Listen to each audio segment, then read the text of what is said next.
Hey, how you doing? This is Coach Carville Bailey, and in today's video, we're gonna talk about PJ Tucker. Let's talk about PJ Tucker and three things that we can learn from PJ Tucker, but also three things that PJ Tucker taught us last night in the game one versus the Lakers. All right. First thing is this: PJ Tucker was actually a great college basketball player. Has his jersey retired. He actually went to the same college as Coach LaVelle Moton, North Carolina Central University. Well, actually, he went to the same high school. I take that back. Same high school as Coach Moton. But here's what we can learn from PJ. All right.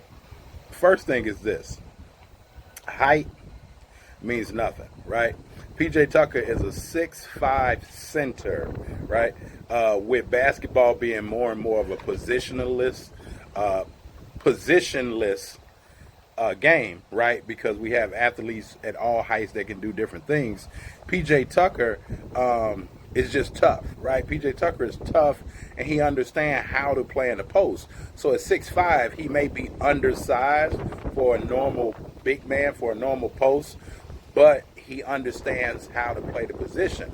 So the first thing we can learn from PJ Tucker is height means nothing, right? We've learned all this with small guards, right? With Spud Webb, with Muggsy Bogues, Dana Barrows, like guys that are small, Earl Boykins, that are able to still compete at the point guard level, even though they're undersized, Allen Iverson, and so forth and so on.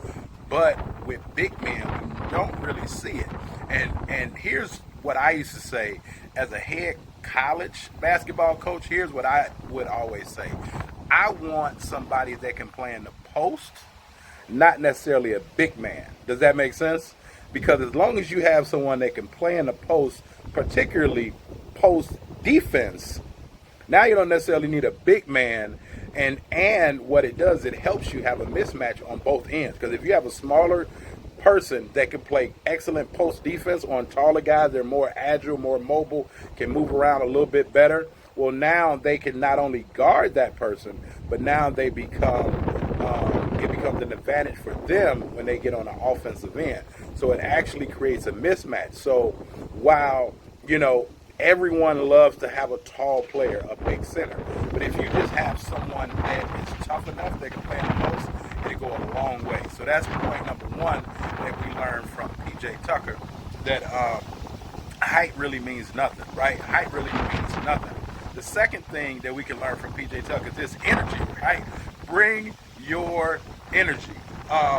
If we're bringing our energy, and part of the energy that PJ Tucker brings, not just that he's able to knock down that three-point shot, especially in the corner, but if you notice PJ's mannerisms, right, leading up to the game, just his swagger, just his vernacular, right, he speaks positivity, right, on the court. He's always communicating. Communication is key in all facets of life, as well as basketball. You have to be able to communicate.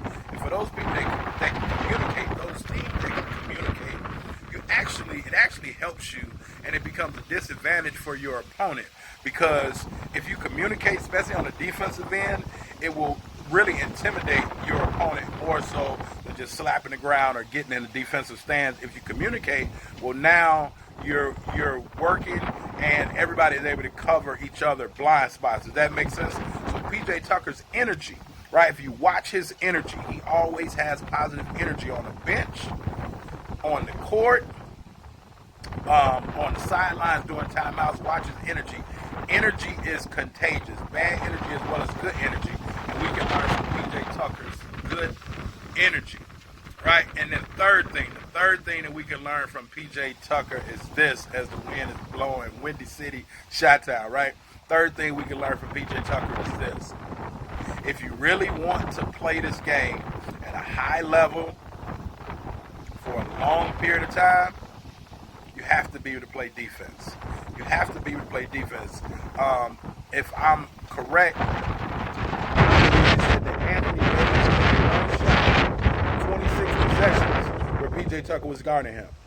He took one shot in 26 possessions when PJ Tucker was the primary defender. Doesn't mean that he got out on him on a pick and roll, on a switch. As the primary defender coming down court, I got A. Davis, right?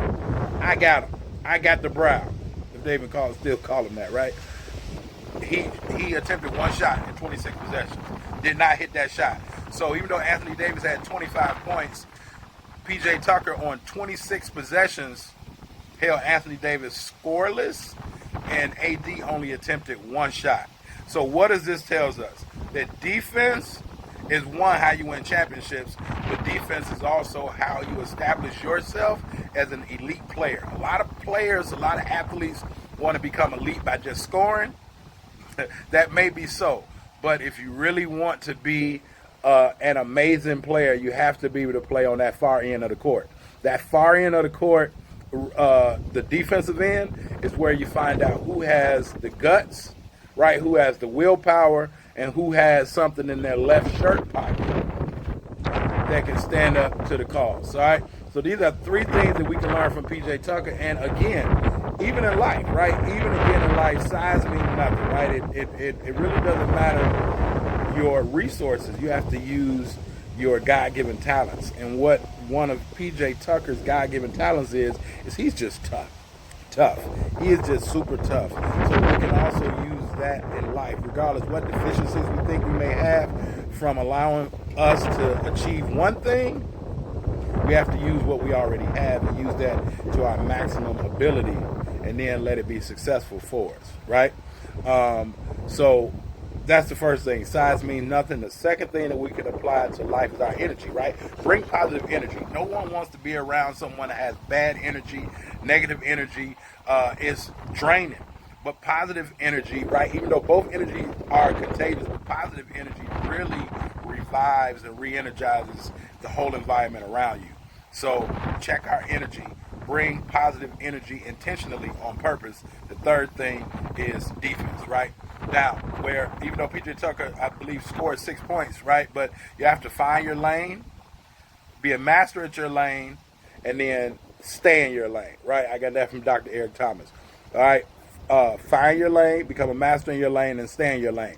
PJ Tucker knows that he can hit that jump shot, but he also knows he's a great defender, especially in the post, right? So he's dominating his lane right now. And so whatever area that we're in, right, understand how to play defense, and then use that defense to then help create offense for either yourself or your teammates, right? Because even though PJ only scored 6, but his defense helped create offense for his teammates. So if your team is your basketball team, your athletic team, your school team, your family, friends, your tight circle, whatever team that you are associated with, employers, whatever it is, right? As long as you can bring what you need to bring on defensive end, that will have people stay around you longer, because now you're really being a critical thinker, right? And then on the far end, right, that defense will allow for you or your team to create offense, right? So those are 3 things we can learn from PJ Tucker.